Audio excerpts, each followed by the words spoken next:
मैं भारतीय युवा कांग्रेस का राष्ट्रीय सचिव हूँ। देखिए, मैं एक स्वतंत्रता सेनानी परिवार से आता हूँ। साल 2016 में एक बैंक में कार्यरत था।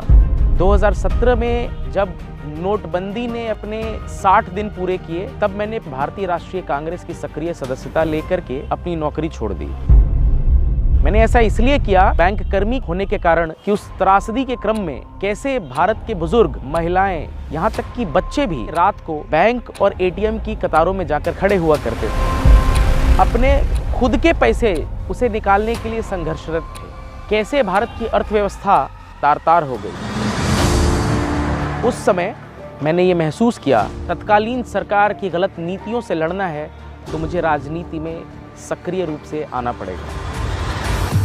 मैंने कांग्रेस की सदस्यता इसलिए ली, आज़ादी के बाद से जिस किस्म से कांग्रेस ने निरंतर देश के जो सबसे अक्षम लोग हैं, उनकी भावनाएं, उनकी ज़रूरतों को केंद्र में रख करके जनवादी नीतियों का निर्माण किया। भारतीय जनता पार्टी जैसे ही सत्ता में आई, उसके लक्ष्य जन कल्याण नहीं है। किसान भारत की असल आत्मा है। आज किसानों की स्थिति हमारे प्रदेश में बहुत बुरी है। किसानों की समृद्धि नहीं है।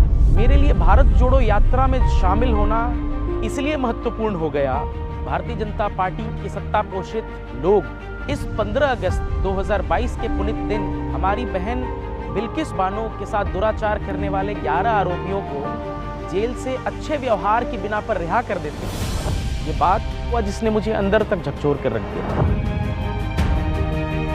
कैसे हम इतने खंडित हो गए कि किसी बहन के अस्मिता की आवाज उठाने के लिए हम पहले उसका धर्म देख रहे हैं।